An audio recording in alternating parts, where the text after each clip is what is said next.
Hello, this is Jobin Thomas from Jobins training. കുറച്ച് interesting ആയിട്ടുള്ള കുറച്ച് ന്യൂസസ്. അതായത് ഓസ്ട്രേലിയയിൽ നിന്ന് ഇപ്പോൾ നേഴ്സസിനെ UK ജോലി ചെയ്യുന്നതും അയർലൻഡിലൊക്കെ ജോലി ചെയ്യുന്നതായിട്ടുള്ള നേഴ്സസിനെയൊക്കെ ഓസ്ട്രേലിയയിലേക്ക് റിക്രൂട്ട് ചെയ്യാനായിട്ടുള്ള ഒരു പരിപാടി ഓസ്ട്രേലിയൻ ഗവൺമെൻറ്റും അവിടുത്തെ നേഴ്സിംഗ് കൗൺസിലും കൂടെ ഇനീഷ്യേറ്റീവ് ചെയ്ത് എടുക്കുന്നുണ്ടെന്ന് ഇങ്ങനെ കേൾക്കും. ശരിയാണ്. അതിൻ്റെ അഡ്വാൻസ്ഡ് കോപ്പീസൊക്കെ, അതിൻ്റെ റിപ്പോർട്ട് കോപ്പീസൊക്കെ അഡ്വാൻസ്ഡ് ആയിട്ടുള്ള റിപ്പോർട്ട് കോപ്പിയൊക്കെ അവർ പബ്ലിഷ് ചെയ്തിട്ടുണ്ട്, ഓൾറെഡി പബ്ലിഷ് ചെയ്തിട്ടുണ്ട്. അപ്പം അതിലൂടെ ഒക്കെ വായിച്ച് നോക്കുമ്പോഴത്തേക്കും സംഭവം ഓക്കെയാണ്. അതിനകത്ത് കുറച്ച് ക്ലാരിറ്റി കുറവൊക്കെ ഉണ്ട്, എന്നാലും സംഭവം പോസിറ്റീവ് തന്നെയാണ്. അപ്പോൾ അതിലവർ ഉദ്ദേശിക്കുന്നതെന്ന് പറഞ്ഞു കഴിഞ്ഞാൽ, ഇപ്പം പ്രാക്ടീസ് ചെയ്തുകൊണ്ടിരിക്കുന്ന UK കുറച്ച് കൺട്രീസ് അവിടെ ലിസ്റ്റ് ചെയ്തിട്ടുണ്ട്. അതായത് UK, അയർലൻഡ്, പിന്നെ കാനഡയുണ്ട്, യുണൈറ്റഡ് സ്റ്റേറ്റ്സ് ഉണ്ട്, സ്പെയിനുണ്ട്, പിന്നെ സിംഗപ്പൂർ. ഇത്രയും കൺട്രീസിൽ ഇപ്പോൾ നേഴ്സസായിട്ട് ജോലി ചെയ്തുകൊണ്ടിരിക്കുന്ന, അതായത് അറ്റ്ലീസ്റ്റ് 1 year എക്സ്പീരിയൻസ് ഉള്ള 1800 മണിക്കൂർ എന്നാണ് അവർ പറയുന്നത്. അപ്പോൾ ഒരു 1 year എക്സ്പീരിയൻസ് ഉള്ള നേഴ്സസിന് അങ്ങോട്ടേക്ക് അപ്ലൈ ചെയ്യാവുന്നതാണ്. അപ്പോൾ അതിൻ്റെ ലാംഗ്വേജിനെ കുറിച്ചൊന്നും അവർ കൃത്യമായിട്ട്, ലാംഗ്വേജ് എലിജിബിലിറ്റിനെ കുറിച്ചൊന്നും കൃത്യമായിട്ട് അവർ പറയുന്നില്ല. എങ്കിലും അവർ ഇപ്പോൾ എമർജൻസി ബേസിലാണ് അത് അങ്ങോട്ടേക്ക് റിക്രൂട്ട് ചെയ്യാൻ ഉദ്ദേശിക്കുന്നത്. അവിടെ ഉള്ള ഏജ്ഡ് കെയറിനൊക്കെ ഇപ്പം ഭയങ്കരമായിട്ട് ഷോർട്ടേജ് നേരിട്ടുകൊണ്ടിരിക്കുകയാണ്. അപ്പം അതൊന്ന് ഫില്ല് ചെയ്യാനായിട്ടാണ് അവർ മെയിനായിട്ട് ഉദ്ദേശിക്കുന്നത്. അപ്പം ലാംഗ്വേജിലൊന്നും അവരങ്ങനെ പിടിച്ച് തൂങ്ങത്തില്ലാന്ന് തോന്നുന്നു. അപ്പോൾ ഏതായാലും ഇതൊരു പോസിറ്റീവായിട്ടുള്ളൊരു ഡെവലപ്മെൻറ്റാണ്.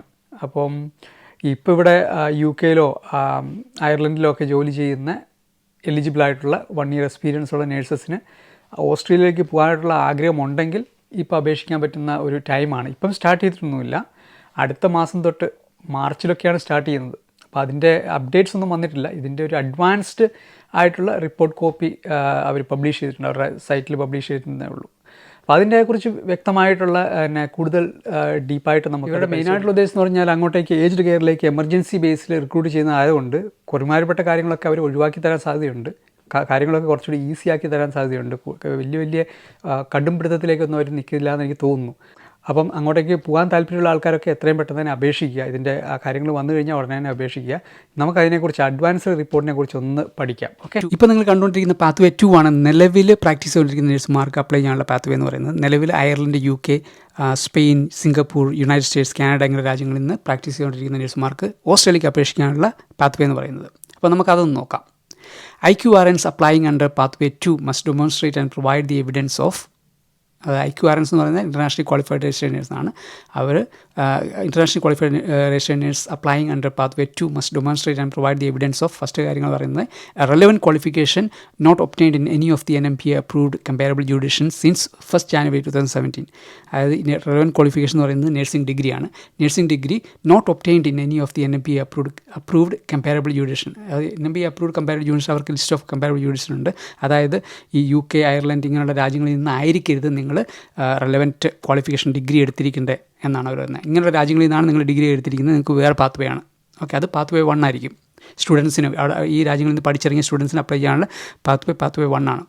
അപ്പം നമ്മൾ ഇന്ത്യ പോണക്കുള്ള രാജ്യങ്ങളിൽ നിന്നാണ് നഴ്സിംഗ് ഡിഗ്രി എടുത്തിരിക്കുന്നതെങ്കിൽ നമുക്ക് പാത്വേ 2 ആണ്. ഓക്കെ, ഈ NMPA അപ്രൂവ്ഡ് ആയിട്ടുള്ള കമ്പാരബിൾ ജുഡീഷ്യൻ നിന്നായിരിക്കരുത് നമ്മൾ ഡിഗ്രി എടുത്തിരിക്കുന്നത്. അതായത് ഇന്ത്യ പോണക്കുള്ള രാജ്യങ്ങളിൽ നിന്നായിരിക്കണം എടുത്തിരിക്കുന്നതാണ് അവർ ഉദ്ദേശിക്കുന്നത്. ഓക്കെ, അവിടെ നിന്ന് നമുക്കൊരു ക്വാളിഫിക്കേഷൻ ഉണ്ടാകണം. അത് നമുക്കുണ്ട്. ഇന്ത്യ പോണക്കുള്ള രാജ്യങ്ങളിൽ നിന്നാണല്ലോ, നമുക്ക് കേരളത്തിൽ നിന്നും ബാംഗ്ലൂരിൽ നിന്നൊക്കെയാണല്ലോ നമ്മൾ ഡിഗ്രി എടുത്തിരിക്കുന്നത്. ഓക്കെ, രണ്ടാമത്തെ കാര്യം എന്ന് പറഞ്ഞാൽ successful completion of regulatory examination process for internationally qualified registered nurses in any of the NMPA approved comparable jurisdiction. ഈ successful completion of regulatory examination എന്ന് പറയുന്നത് ഈ OSCE, CBT പോണക്കുള്ള എക്സാമിനേഷനാണ്. കാനഡയിലാണെങ്കിൽ വേറെ NCLEX പോണക്കുള്ള അമേരിക്കയാണ് NCLEX ആയിരിക്കണം. ഓക്കെ, ഇങ്ങനെയുള്ള എക്സാമിനേഷൻ ആണ് നമ്മൾ പ്രീ ആയിട്ട് രജിസ്ട്രേഷൻ കിട്ടാനായിട്ട് പാസ്സാകേണ്ടത്. ഇപ്പം UK CBTയും OSCEയും പാസ്സായാലേ നമുക്ക് രജിസ്ട്രേഷൻ കിട്ടത്തുള്ളൂ. എന്താണോ റെഗുലേറ്ററി എക്സാമിനേഷൻ അത് സക്സസ്ഫുള്ളി ആ രാജ്യങ്ങളിൽ നിന്ന് തന്നെ കംപ്ലീറ്റ് ചെയ്തിരിക്കണം എന്നാണ് പറയുന്നത്. അപ്പം അത് ഇമ്പോർട്ടൻ്റ് ആണ്. ഈ പറഞ്ഞ NMPA അപ്രൂവ്ഡ് കമ്പാരബിൾ ജുഡീഷ്യൻ തന്നെ ആയിരിക്കണം ആ എക്സാം നിങ്ങൾ പാസ്സായിരിക്കേണ്ടത്. ഇനി കോമ്പിറ്റൻസി റിക്വയർമെൻറ്റ്സ് എന്ന് പറയുന്നത് സെയിം സംഗതി തന്നെയാണ്. Successful completion of regulatory examination process for internationally qualified registered nurses in any of the NMPA approved comparable judicial. അത് തന്നെ, അതാണ് കോമ്പിറ്റൻസി അവർ പറയുന്നത്. കോമ്പിറ്റൻസി അത് മാത്രം മതി. അതായത് ഈ OSCE നമ്മൾ പാസ്സായിരിക്കുന്നത് UK നിന്നോ അയർലൻഡിൽ നിന്നോ ആയിരിക്കണം എന്നാണ് അവർ പറയുന്നത്. ഓക്കെ, അതെങ്ങനെയാണെങ്കിലും UK, അയർലൻഡ്, കാനഡ പോണക്കുള്ള രാജ്യങ്ങളിൽ നമ്മൾ പ്രാക്ടീസ് ചെയ്യണമെങ്കിൽ ഈ എക്സാംസൊക്കെ പാസ്സായിട്ട് മാത്രമല്ല നമ്മൾ പ്രാക്ടീസ് ആകുന്നുള്ളൂ. അത് ജസ്റ്റ് അവർ പറയുന്നത് മാത്രമേ ഉള്ളൂ. അത് പാസ്സാകാണ്ട് ഒരാൾക്കും അവിടെ രജിസ്ട്രേഷൻ കിട്ടത്തില്ല. ഇനി അത് റിക്വയർമെൻറ്റ്സ് ആയിട്ട് പറയുന്നത് current or previous general registration as a registered nurse in any of the NMP approved comparable jurisdiction since 1st of January 2017. അതായത് 1st of January 2017 ശേഷം നിങ്ങൾക്ക് അവിടെ ഈ പറയുന്ന രാജ്യങ്ങളിൽ നേഴ്സസ് രജിസ്ട്രേഷൻ ഉണ്ടായിരിക്കണം, പിന്നുണ്ടായിരിക്കണം, നേഴ്സിംഗ് പിന്നുണ്ടായിരിക്കണം. ഇപ്പോൾ UK ഇപ്പം കറൻ്റ് പ്രാക്ടീസ് ചെയ്തിരിക്കുന്ന നേഴ്സസിന് പിന്നില്ലാണ്ട് പ്രാക്ടീസ് ചെയ്യാൻ പറ്റില്ലല്ലോ, നേഴ്സിംഗ് പിന്ന് വേണം. ഓക്കെ, അപ്പം അതുണ്ടല്ലോ, എല്ലാവർക്കും ഉണ്ട്. രണ്ടാമത്തെ കാര്യം എന്ന് പറഞ്ഞാൽ practice as a registered nurse for minimum of 1,800 hours in any of the NMP approved comparable jurisdiction since 1st of January 2017. അതായത് 1st of January 2017 ശേഷം 1800 hours എങ്കിലും പ്രാക്ടീസ് ചെയ്തിരിക്കണം. അത് ഇപ്പോൾ ഒരു വർഷമായിട്ടുള്ള ഈ രാജ്യങ്ങളിലൊക്കെ വർക്ക് ചെയ്യുന്ന ഒരു വർഷമായിട്ടുള്ള നേഴ്സസൊക്കെ 1800 hours ഉണ്ടാവും. അപ്പം അത് ഒരു കുഴപ്പമില്ല. Meeting the requirements of following approved registration standards. Other standards എന്ന് പറയുന്നത് ക്രിമിനൽ ഹിസ്റ്ററി ഇപ്പം റെക്കോർഡായിട്ടുള്ള ക്രിമിനൽ പശ്ചാത്തലമൊന്നും ഉണ്ടാകാൻ പാടില്ല. കണ്ടിന്യൂയിങ് പ്രൊഫഷണൽ ഡെവലപ്മെൻറ്റ് ഉണ്ടാവണം. ഇപ്പോൾ ഈ രാജ്യങ്ങളിലൊക്കെ പ്രാക്ടീസ് ചെയ്യുന്ന ആൾക്കാർക്കൊക്കെ അതുണ്ടല്ലോ. അത് ഇപ്പം മാൻഡേറ്ററി ആയിട്ടുള്ള ട്രെയിനിങ് ഉണ്ട്, ലേണിങ്സ് ഒക്കെ ഉണ്ട്, അതൊക്കെ അവർ കീപ്പപ്പ് ചെയ്യുന്നുണ്ടാവും. ഇംഗ്ലീഷ് ലാംഗ്വേജ് സ്കിൽസ്, ഇവിടെയാണ് എനിക്കൊരു ഡൗട്ടുള്ളത്. ഇംഗ്ലീഷ് ലാംഗ്വേജ് സ്കിൽസ് എന്ന് പറഞ്ഞിട്ട് അവരെന്താണ് ഉദ്ദേശിക്കുന്നതെന്ന് വ്യക്തമാക്കിയിട്ടില്ല. മിക്കവാറും അവരത് ഒരിക്കലും ഇൻക്ലൂഡ് ചെയ്യാനായിട്ട് സാധ്യതയില്ല, അത് അവർ ഒഴിവാക്കും. കാരണം അവർക്ക് എമർജൻസി ബേസിൽ അങ്ങോട്ടേക്ക് നേഴ്സസിന് വേണ്ടതുകൊണ്ടാണ് അവർ ഈ പരിപാടിയൊക്കെ ചെയ്യുന്നത്. അപ്പോൾ അവർ ഇംഗ്ലീഷ് ലാംഗ്വേജിൽ പിടിച്ച് തൂങ്ങത്തില്ല.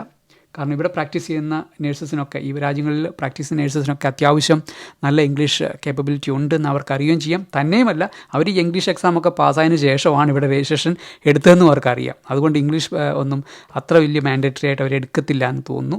പിന്നെ സിംഗപ്പൂരിൽ നിന്നൊക്കെ നമുക്കറിയില്ല, സിംഗപ്പൂരിന് ചിലപ്പോൾ എന്തെങ്കിലും ഇംഗ്ലീഷ് റിക്വയർമെൻറ്റ്സ് അവരുണ്ടാക്കുമായിരിക്കും എന്ന് തോന്നുന്നു.